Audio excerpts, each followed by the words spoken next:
Prithvi Shantirantarikshagam Shantir Dyav Shantir Dishashantiravantara Disha Shantiragnishantir Vayu Shantiraditya Shantish Chandrama Shantir Nakshatrani Shantirapa Shantiroshadaya Shantir Vanaspataya Shantir Gau Shantiraja Shantirashva Shantir Purusha Shantir Brahma Shantir Brahmana Shantir Shantireva Shanti Shantirame Astu Shantihi. May there be peace on earth and in the sky. May there be peace in the water and in all directions. May there be peace in the plants, in the trees, and in animals. May there be peace in the hearts of all beings. May there be peace in everyone and in everything. Sarvetra sukhinas santu, sarve santu niramayaha, sarve bhadrani pashyantu, ma kaschid dukkha bhag bhavet, sarvastaratu durgani, sarvo bhadrani pashyatu, sarvas sadbuddhimapnotu, sarvas sarvatra nandatu. May all be happy and healthy. May all see what is good, and may no one experience misery. May all overcome their obstacles and acquire good tendencies. May people everywhere find joy and fulfillment.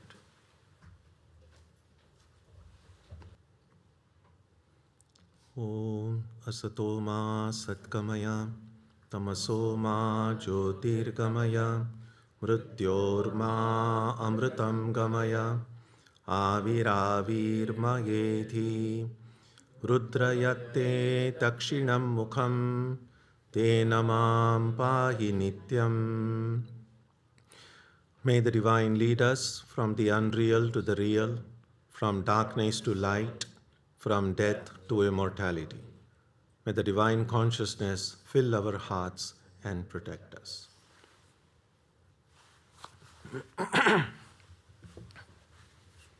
Welcome everyone. Hope all of you had a good summer. And as we begin the fall session every year, we begin with Krishna's celebration of Krishna's birthday. According to the lunar calendar, he was born about 3 weeks ago. It does look like a 3-week-old baby right now, you see. And so, there are at least 3 things that are important when we study Krishna, but also any of these great figures that have come down to us throughout history. The first thing, of course, is inspiration. Many people who have read Krishna's life, but also his teachings, have found it very inspiring. But inspiration is important as it is. If we do nothing about it, it can die out after a while. So that's why sometimes we feel inspired and sometimes we just don't feel inspired at all. So the logical next step to inspiration is education. So when we get inspired by something, then just getting carried away by that inspiration will not do. We must use that energy that is released by that inspiration to then try to learn something from it. And so that's the kind of a question we can ask when we look at Krishna's life. Yes, if I'm inspired by it, what can I learn from this life? But even education itself is not enough unless we actually do something about it, put it into practice. So if there is anything that rings true, anything that resonates with our head and heart, then it's not enough to simply say, oh yeah, I agree with it, or I think it's a great idea. And just then, and the rest of our life can go the way it has always gone. That doesn't help. So if something makes sense, again, don't have to follow anything blindly. But if something makes sense, then the next logical step would be to say, how can it become a reality in my own life? In other words, how can I put it into practice? So sometimes I say inspiration is like getting a car, education is like learning how to drive it, and practice is to actually drive it. Because unless we drive the car, how will we reach the destination? And therefore, spiritual life is more than simply being inspired by it. It's more than simply reading books or listening to lectures. That's a part of education. But the next thing is to actually live it day after day, moment after moment. And that's the toughest part in some ways.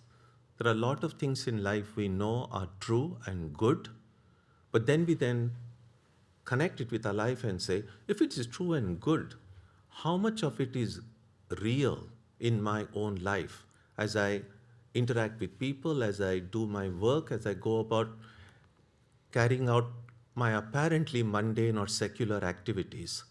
How much is spirituality a part? Because sometimes secular and spiritual can remain as two separate rooms or compartments in my life.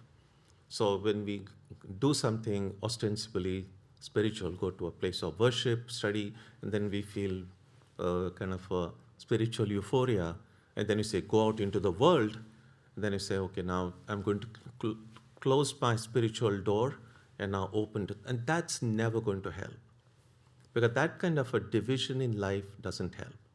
And what Krishna's life and teaching show is that that kind of a division has to go. The sources to understand Krishna, there are two primary sources. If you go back to the ancient texts, one is the well-known epic Mahabharata, and the other is this lovely text called the Bhagavata. The Mahabharata, the Gita is actually a part of Mahabharata. And so a lot of what we know today about Krishna's life has come from these two ancient texts. But in addition to these two texts, a lot of books and a lot of literature has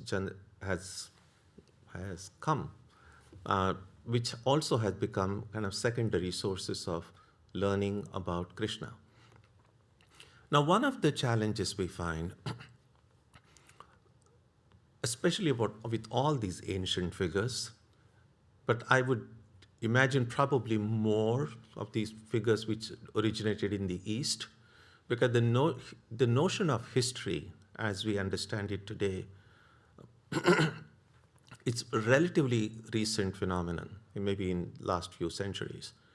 And so because of that, it didn't take long in the lives of many of these great ones that very soon after their passing, stories and anecdotes began to emerge.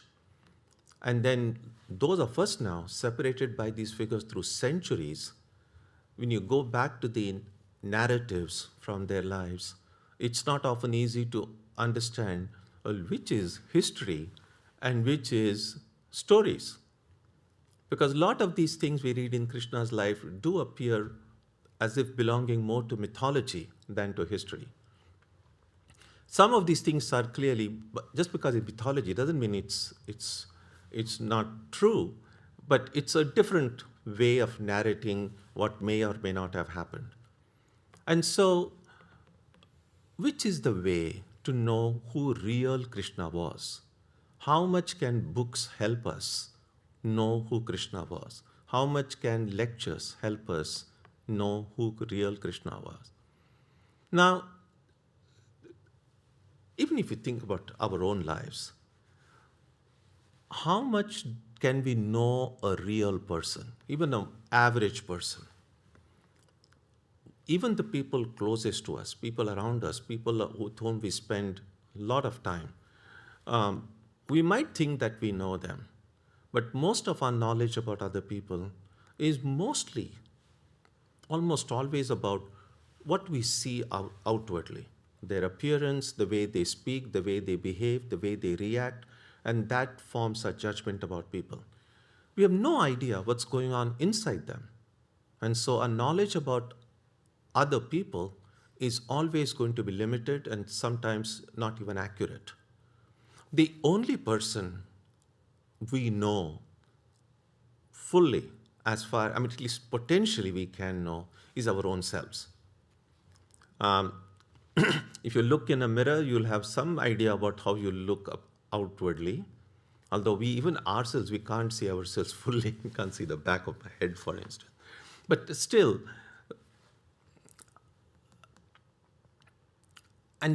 we only know what's going on inside our heads, provided we have enough interiority, provided enough way of looking inside. And so the only person any of us can know fully well is our own selves. And that is why the emphasis that is given in Vedanta on the self, because that's the only thing we can know inside out and outside in.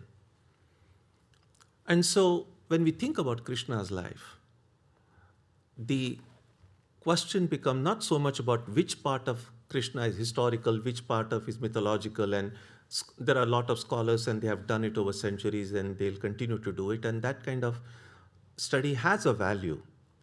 But for a spiritual seeker, whether any of that external study is ever going to be conclusive is debatable. What we can ask is what effect Krishna's personality and his teachings have on me. And that we see throughout history hundreds and thousands of people who have looked at Krishna, studied Krishna, studied his teachings. For many of them, Krishna has become a very real figure, more real than everything that we see around them. Not only that, inspired by the teaching, when they tried to live according to what Krishna taught, their lives were transformed.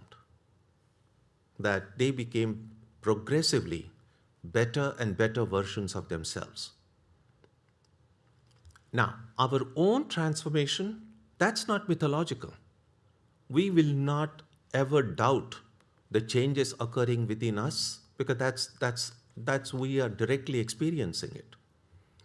And so therefore the test of studying Krishna, it's not so much about analyzing Krishna's life, although that, as I said, has a value, but asking myself, in what do I learn from this? And if I put this into practice, what way can it change me? And if I've already been doing it for a while, how has it changed me already? And so the utility, I would think, and although I'm just specifically speaking about Krishna because we are celebrating his birthday today, this applies to all of these great ones that we worship today as incarnation, prophets, and so on. That what do I learn from it, and how it can change me, how it can make me a better person. And so keeping that in mind, I would think that there are, well, all of us have to do our own study to find out what we can learn from it. So that no one can put down a definitive list about these are the things you should be inspired by. And that's just our own personal study. But today I can just mention briefly at least 3 things. Not very technical, not very philosophical, but very practical, which is what Krishna's teachings always were. That among the many things we can learn from Krishna's life, here is at least 3 among them. And the first is the gist of the different incidents that occur in Krishna's life, right from the time he was a little baby, as an adorable childhood, and there are so many stories connected with Krishna's childhood. They call it the Balya Leela, the divine sport of Krishna when he was a little child. And of course, then he grows up, and then he is this uh, the guide and mentor, and then even the charioteer of Arjuna in this big epic battle at Kurukshetra, which is the background for the study of the Gita as well.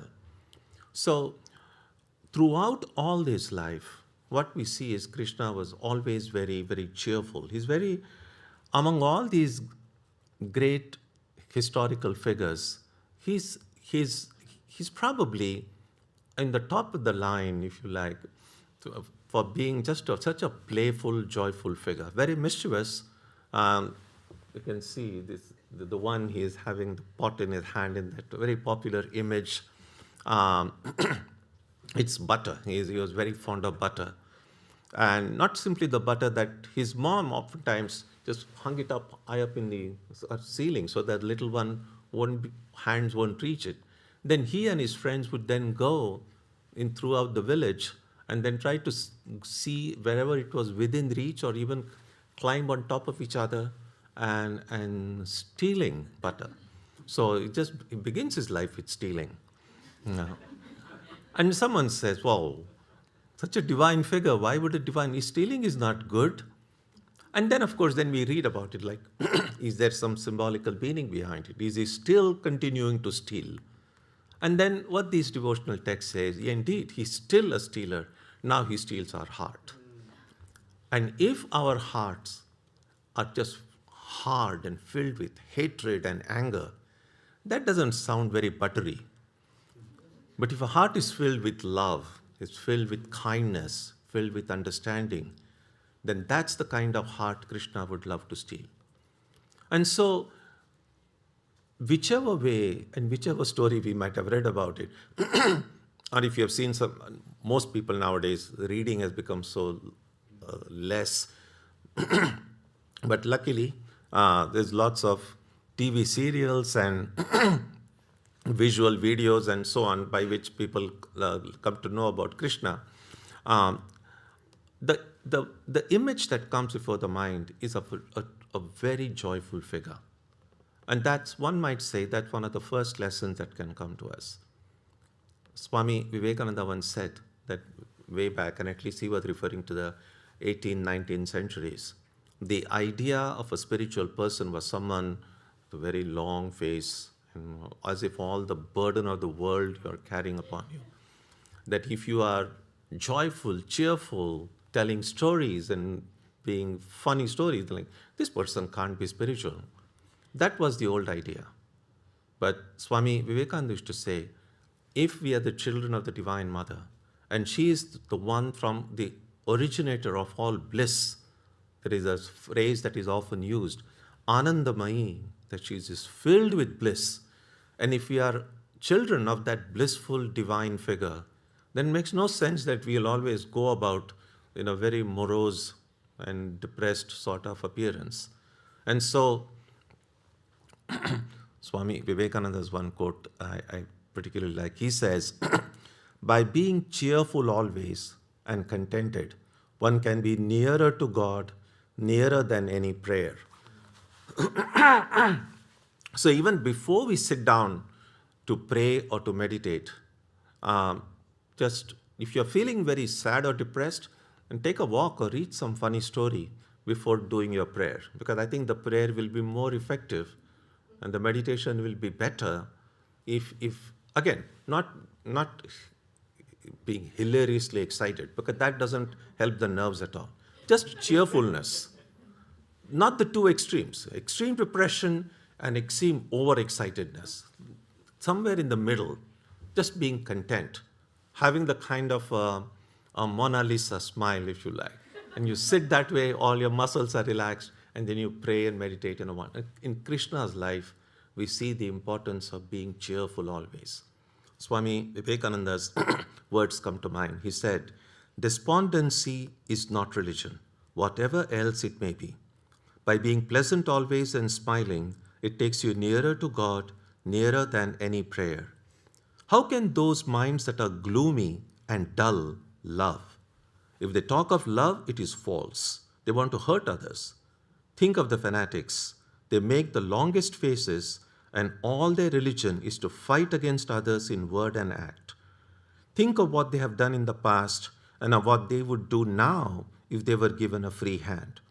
They would deluge the whole world in blood tomorrow if it would bring them power. By worshipping power and making long faces, they lose every bit of love from their hearts. So the person who always feels miserable will never come to God. That is not religion. It is diabolism to say, I'm so miserable. Every man has his own burden to bear. If you are miserable, try to be happy, try to conquer it. So, that's one of the lessons we can take with ourselves. That most of us probably might look and say, well, I'm happy and cheerful most of the time.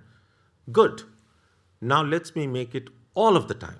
Even those times when I don't feel so cheerful, I can force myself to be cheerful. And one simple trick to be cheerful is to force ourselves to smile. You see, when we are happy, a smile comes very naturally. We don't have to struggle for it. But when there is nothing to smile about, when we are angry or really depressed about something, a smile won't come naturally. But if we can force ourselves to smile, and that smile is not going to look natural, don't worry.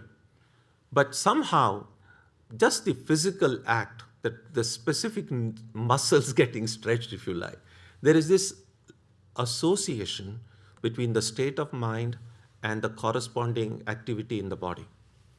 So I'm not saying this is going to work all the time, but it works a lot of the time. So sometime if you are not feeling so great about it, just don't try to do it in front of company of other people. They say, why are you just smiling for no reason? Just when you're just by yourself, go into your room and just force yourself to smile. I guarantee you, you will begin to feel better. You will then realize that there are things to be happy about in life. It's not all just gloom and dust and dirt everywhere. There are positive things. So if we focus on the positive aspects of life, it'll cheer us up. But that's not some kind of a way to escape from that which is not positive. But with that cheerful frame of mind, then when I look at things which are not so cheerful, I'll have a better way of knowing how I can deal with it. Yes, life has its good and bad sides, but if I'm just sunk in the negative aspects of life, only I can lift myself up. And so the idea is to get all the strength we can from the positive things and then be strong enough to deal with the negative things. And therefore, the first lesson is to be being cheerful and smiling always. The second reason is that the importance of being calm and at peace. In Krishna's life, we see that through all the challenges and difficulties, Krishna remains very calm. Of course, in his life, in his childhood, we see there were so many demons come and attack the village he was there, and this little child just goes and demolishes them. And again, this might sound very mythological, but the symbol behind it is that this joyful, cheerful little child, no danger exists which this cheerfulness and happiness cannot conquer. And then, of course, when you go to the Gita context, right in the middle of the battlefield, when it's so difficult to be smiling that time. And then Swami Vivekananda describes in his books the vision he had, that how everyone is like, there's a battle cry and everyone is raring to go. And Krishna stands there as the charioteer, holding these horses with his one hand, and his face, his smile, and he's very calm. And because he was able to maintain that calmness in the middle of the battlefield, that's how this one of the greatest teachings of the Gita emerged from it. Because otherwise it's a very unlikely background on which a profound philosophy can be taught. And that's possible. And we may not be on a battlefield of that kind today, although the battlefield is now coming into the cities, but still, no matter what's happening, we can still if we can maintain calm, then we will know the right way to respond. Again, here is this Swami Vivekananda's words about this. He says, "It is the level-headed person, the calm person of good judgment and cool nerves, of great sympathy and love, who does good work and so does good to themselves. The fanatic is foolish and has no sympathy. He can never straighten the world, nor himself become pure and perfect." And then Swamiji goes on to say, "The calmer we are and the less disturbed our nerves, the more shall we love and the better will our work be." So second lesson, again, simple. Can I try to remain calm?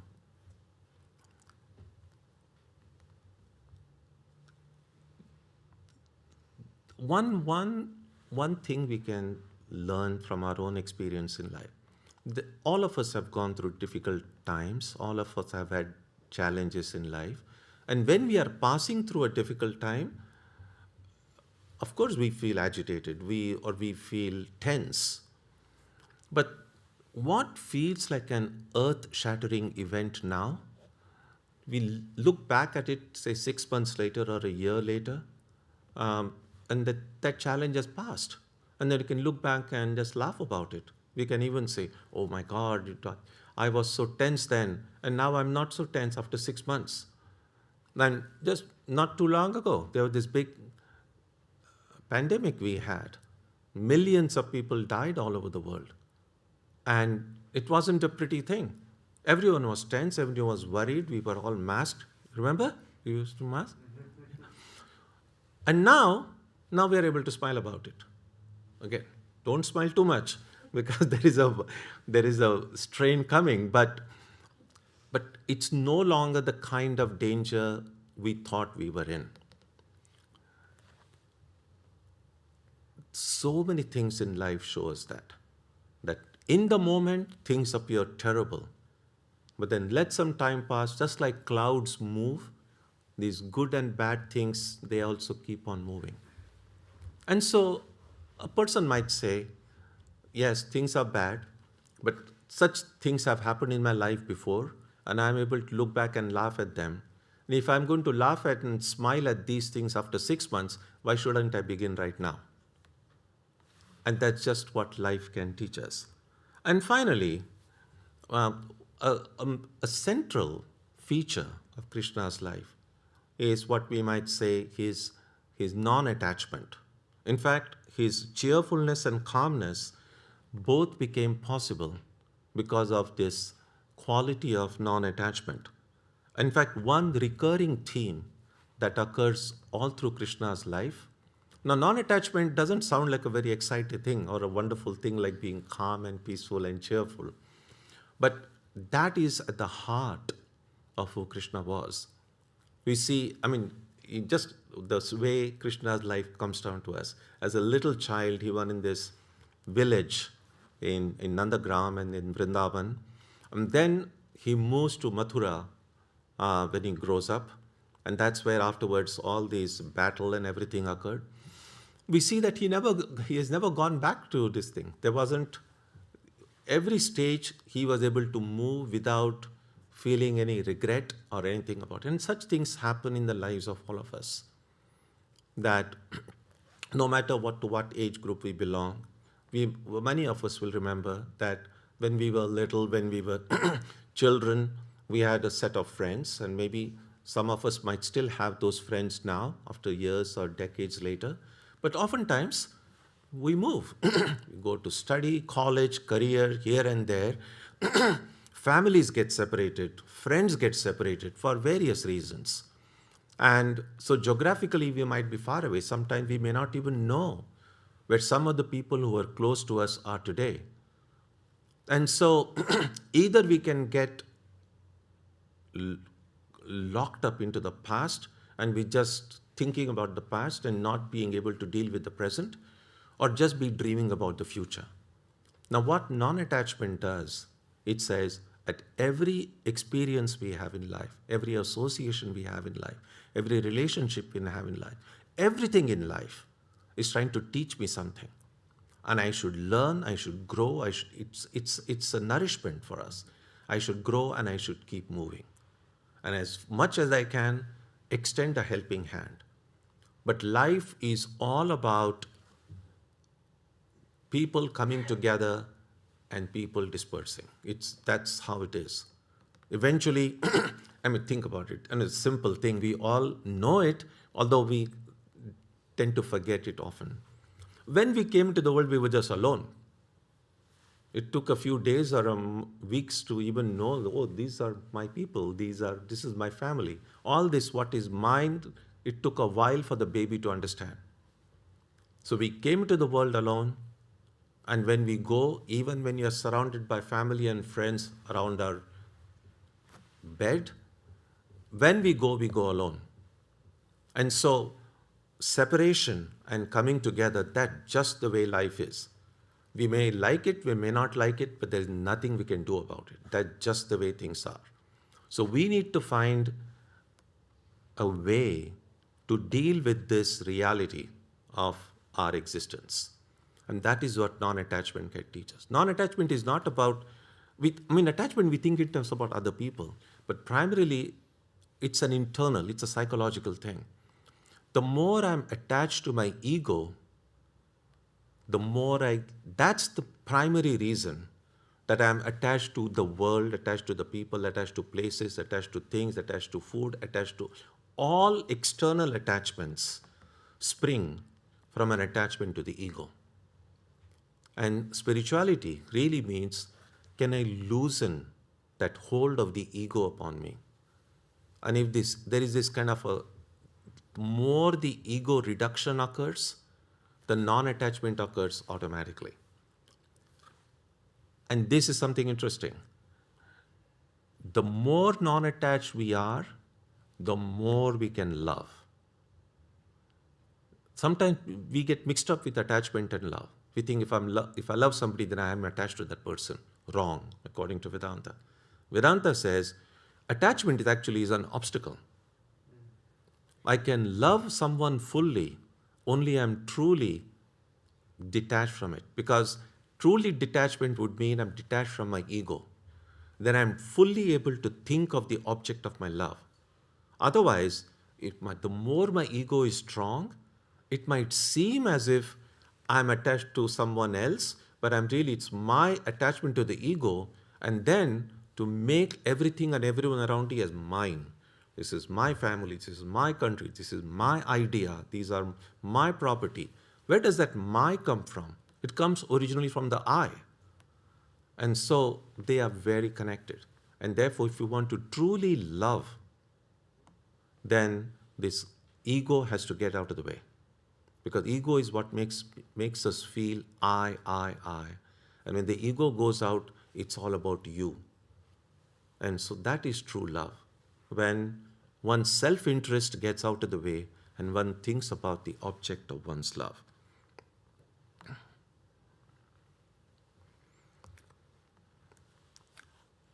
So I will just now conclude with one of the verses from a text called the Panchadashi.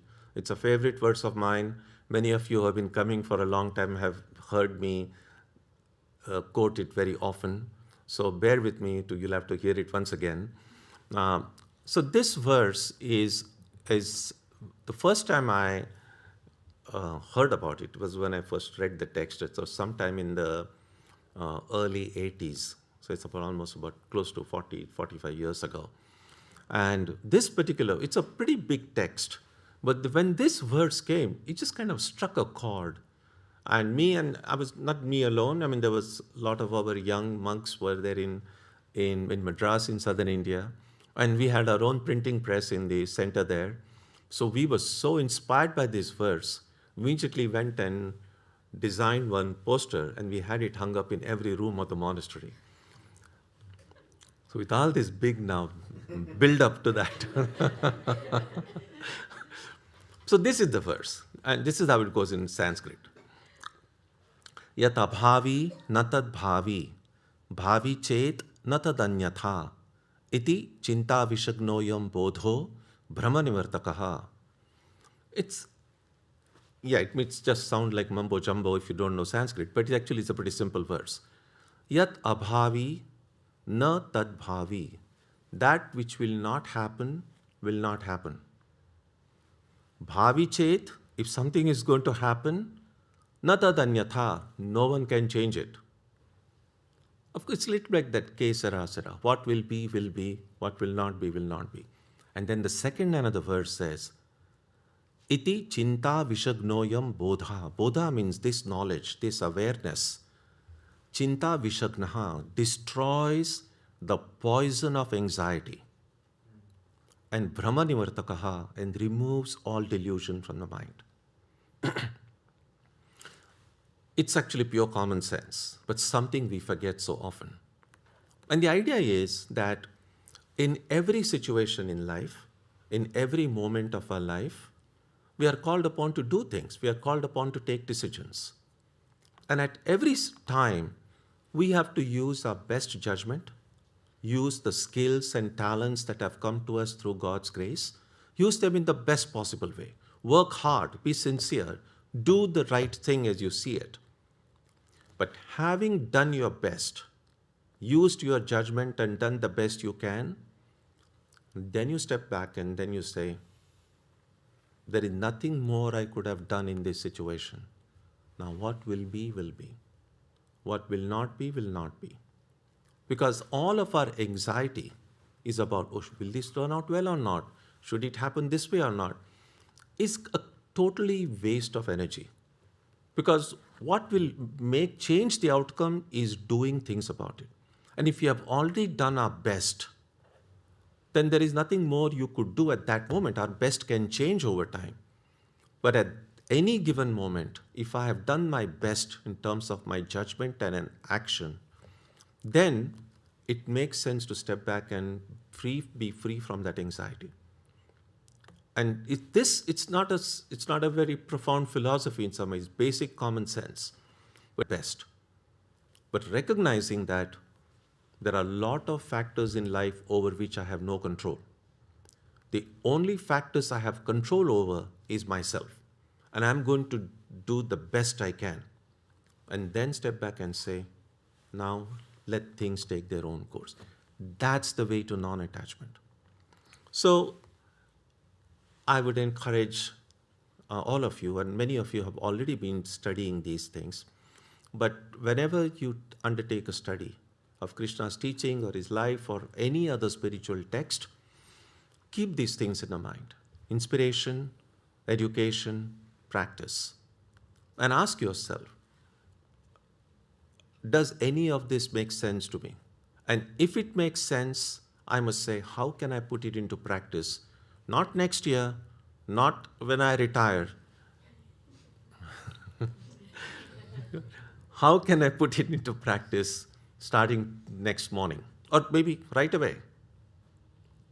Because only what we put into practice will change us. Reading books will not change us. It can, in fact, it can change us because sometimes it can make us very proud and egoistic. I've read so many books. Big deal. Books and everything, and they're useful. I'm not saying it's useless, but provided I do something about it. Otherwise, it should not be another way of increasing my ego. Because that, again, why should my ego not be increased? Well, I don't want to suffer. The people who suffer most in life are people with bloated egos. And what we want is genuine humility, not a false kind of ego, just not going about saying, oh, I'm very humble. You don't have to say that. People who are humble never go and say, I'm humble. People who are smart never go and say, I'm the smart person. So we just have to be who we are. And a lot of these messages, a lot of these teachings will come to us when we undertake our own study of Krishna's life. So on this day, let us resolve that whatever spiritual studies we do in life, we will do it with attention. We will see what lessons come to us. And if they resonate with us, we will make an earnest effort to put them into practice. Om जननीं शारदां देवीं रामकृष्णं जगद्गुरुं पादपद्मे तयो श्रित्वा प्रणमामि मुहुर्मुहुः।